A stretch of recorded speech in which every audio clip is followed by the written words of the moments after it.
Hai Rek, kenalin, namaku Aris Kurniawan. Bisa dipanggil Mas Aris. Udah kayak pemeran layangan putus aja, Rek. Oh ya, aku sekarang berumur 24 tahun dan aku sekarang tinggal di kota Jakarta. Kali ini aku mau membagikan salah satu cerita, ya bisa dibilang cerita horor ya. Soalnya berhubungan dengan yang goib-goib. Kalau cerita yang berhubungan sama dia, ya jadi sad story. Iya iya iya iya. Oh ya, sebelum masuk ke cerita hororku, kalian bisa bantu channel ini dengan like dan subscribe yang banyak biar tambah semangat kreatornya bikin konten. Oke? Nah, kita langsung saja masuk ke ceritanya.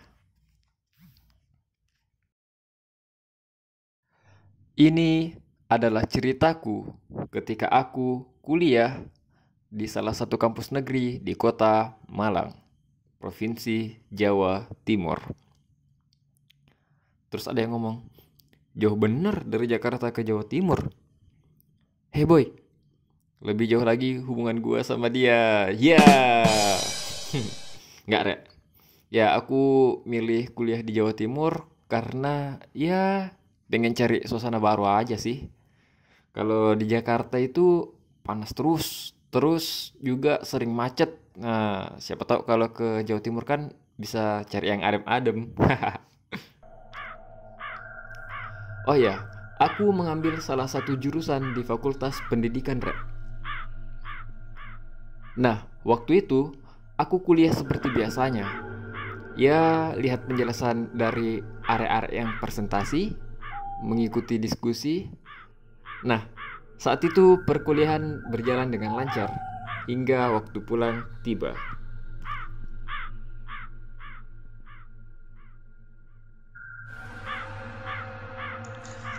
Pas mau balik ke kos, aku diajak sama temanku untuk membeli makanan dulu sebelum balik ke kos.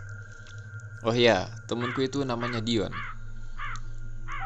Jadi waktu itu Dion ngomong gini ke aku, Riz, saat turungin balik neng kos, ayo tuku ayam geprek dhisik, cek nggak keluar neng kosan. Yang artinya, Riz, sebelum balik ke kos, ayo kita beli ayam geprek dulu biar nggak kelaparan di kosan. Dan aku jawab saja, oh iya Sam, yang artinya iya mas. FYI, bahasa Malangan atau bahasa orang Malang itu biasanya kosakata dibalik-balik, Rek. Jadi kayak oh iya Sam itu kebalikan dari iya mas. Nah, waktu perjalanan ke tempat ayam geprek, aku pasti melewati salah satu warung bakso yang berada di perempatan jalan, Rek.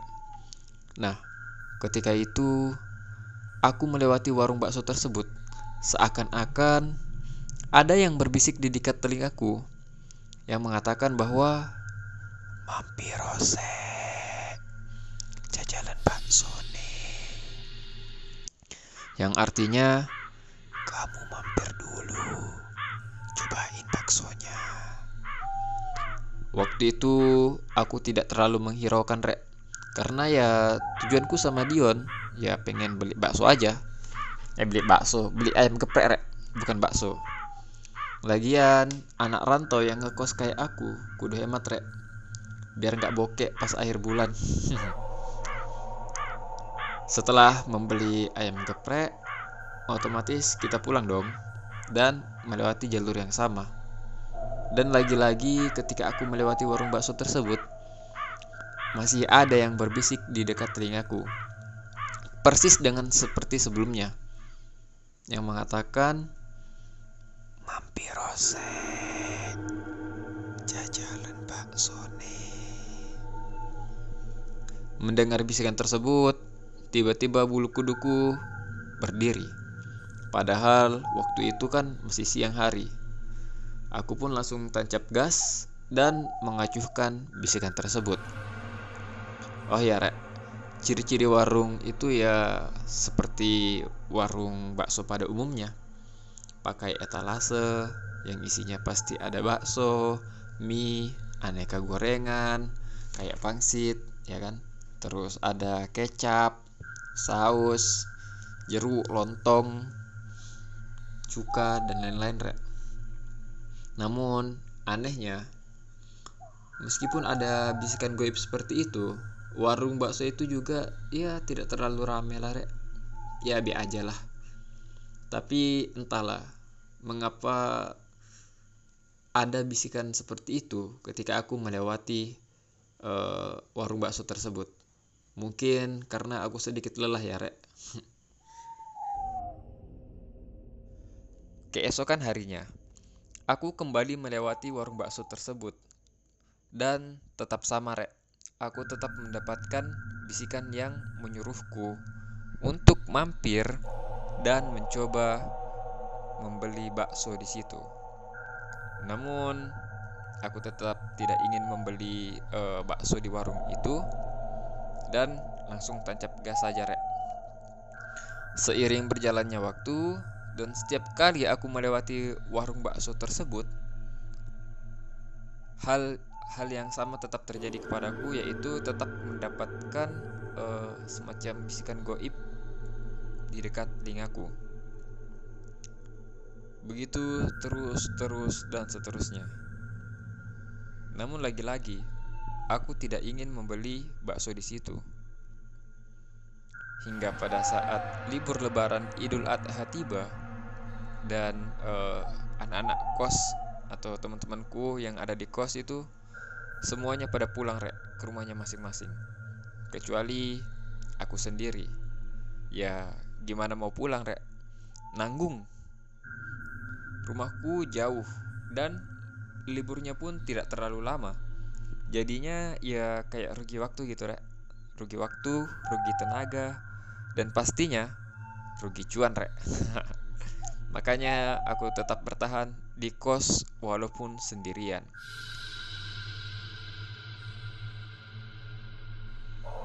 Waktu itu ketika waktu sore, ya setelah sholat asar lah, Rek. Gak ada angin, gak ada hujan. Entah kenapa hasrat pengen makan baksoku muncul. Sangat pengen banget tuh makan bakso waktu itu. Ya udah, aku mutusin untuk pergi ke warung bakso langgananku, Rek. Dan di situ tak jamin enak. Makanya ya pengen ke sana lah. Tapi warung bakso langgananku itu tetap harus melewati warung bakso yang di perempatan jalan. Jadinya ya tetap masih ada kayak bisikan buat aku mampir ke warung bakso tersebut, Rek. Tapi ya tetap saja aku gak mau dan pengen beli bakso di warung langgananku, Rek. Namun sayang sekali, ketika sampai di warung bakso langgananku, di situ ternyata tutup. Dengan perasaan sedikit kecewa, aku pun balik ke kos. Dan pada kali ini entah apa yang merasukiku. Akhirnya aku pun penasaran dan ingin mencoba bakso yang sering ada bisikan goib untuk membeli baksonya. Aku pun ke situ dan memesan 1 porsi bakso untuk dibungkus dan dimakan di kosan nanti, Rek. Sesampainya di kos, aku bergegas mengambil seperangkat alat makan bakso. Ya, aku langsung ngambil seperangkat itulah untuk makan bakso kan. Kayak mangkok, ya, terus garpu dan juga sendok ya. Setelah itu aku menuangkan bakso tersebut ke atas mangkuk. Dan dengan penuh rasa penasaran, dengan rasa bakso yang selama ini seakan-akan menghantuiku, aku pun mencoba bakso tersebut. Sebelum makan, jangan lupa baca doa dulu. Bismillahirrahmanirrahim. Dan ternyata rasa baksonya kalau menurutku be aja, Rek. Beneran, biasa saja. Kalau dibandingin dengan bakso langgananku, jujur, menurutku itu sangat jauh sekali rasanya. Karena apa ya? bakso ini menurutku kayak kuahnya itu kaldunya kurang terasa, Rek. Dan di sisi lain rasa dagingnya juga kurang. Jadinya ya kalau diibaratkan seperti pertandingan sepak bola antara bakso langgananku dengan bakso yang ini. Bakso yang ini tuh kalah telak, Rek, dari segi rasa. Kalau menurutku lo ya. Nah, bukan bermaksud maitu panganan, Rek, atau apa ya, menjelek-jelekkan makanan, tapi ya namanya juga review kan ya. Pasti kalau kita sudah makan bakso A terus kita makan bakso B, ya otomatis kita akan membandingkan kualitas di antara kedua bakso itu kan. Ya dong. Ya kan. Nah, setelah mencoba sopan pertama itu, dalam hatiku pun nyeletuk. Iyalah, ngene tok rasane. Tapi ya aku tetap ngabisin bakso ini, Rek. Kan eman kalau nggak dihabisin.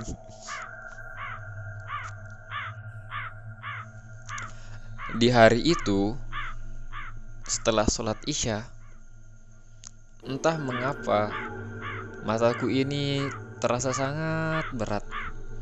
Padahal di hari-hari biasanya aku baru bisa tertidur kalau udah jam 1-an lah, paling cepet itu.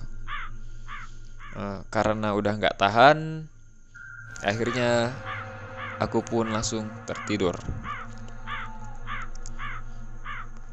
Di dalam tidurku aku bermimpi, Rek. Aku melewati warung bakso tersebut dan aku melihat sesosok pocong berdiri di dekat etalase warung bakso tersebut. Pocong tersebut nampak menggunakan kain kafan yang lusuh dan ia memiliki wajah yang hitam pekat. Tidak lama berselang, pocong itu pun langsung menatap ke arahku. Dengan refleks, aku pun kaget dan seakan-akan aku langsung terbang menuju ke arah ragaku yang tengah tertidur di dalam kos. Aku terbang dengan sangat cepat menuju ragaku. Dan akhirnya aku bisa masuk ke dalam ragaku. Namun, bukannya langsung terbangun, aku justru langsung melihat wajah pocong tersebut tepat di depan mukaku, yang jaraknya mungkin hanya beberapa sentimeter saja. Dan tiba-tiba saat itu aku tidak bisa melihat apa-apa, Rek, karena semuanya gelap menjadi hitam pekat. Sebenarnya, Rek, saat aku melihat pocong tersebut dan tiba-tiba aku terbang menuju ke arah ragaku, aku sudah sadar kalau aku ini tengah bermimpi. Dan juga aku sudah menduga kalau nanti ketika aku masuk ke ragaku, pasti pocong tersebut sudah ada di sana. Dan akhirnya aku ketindihan, Rek. Jadinya aku sudah sadar, oh aku ini tengah bermimpi. Makanya aku langsung buru-buru kembali ke ragaku biar aku bisa bangun, Rek. Namun sayang, aku ketindihan.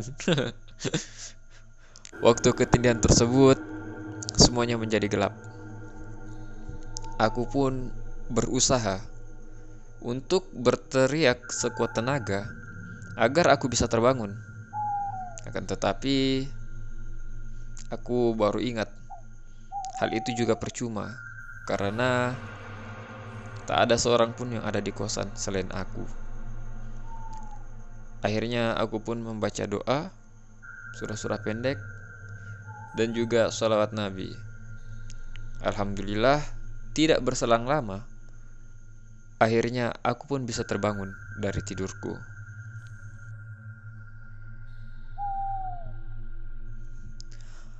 Waktu tersadar dari tidurku, sontak saja tubuhku mengeluarkan banyak keringat dingin, Rek. Banyak banget, sangat deras dari ujung kepala hingga ujung kaki. Dan keringatnya pun keringat dingin dengan ukuran ya seperti sebiji jagung mungkin, sangat besar. Sungguh, mimpi tersebut terasa sangat nyata. Saat itu pun aku tidak bisa tidur lagi, Rek, hingga pagi hari. Ya, bukan kenapa-kenapa ya. Aku hanya khawatir kalau aku nanti tidur lagi, aku malah nggak bisa bangun lagi, Rek. Ya, itu sih salah satu cerita yang menurutku horor, Rek. Karena ya rasanya itu ketika bermimpi itu sangat nyata banget. Nyata dah, kayak nyata banget itu kalau bermimpi. Padahal mimpi cuman terasa banget anunya. Hawanya dari enak. Kalau menurut kalian ini termasuk ketindihan atau mungkin salah satu praktik pesugihan, Rek, yang dilakukan oleh penjual warung bakso tersebut? Kalian bisa memberikan pendapat kalian di kolom komentar. Segitu aja dulu, Rek, ya. Semoga kalian bisa memetik pelajaran yang bisa diambil dalam cerita ini. Oh iya, sekali lagi jangan lupa kalian subscribe dan like yang banyak dah, biar kami lebih semangat lagi dalam membuat konten. Matur suwun, Rek.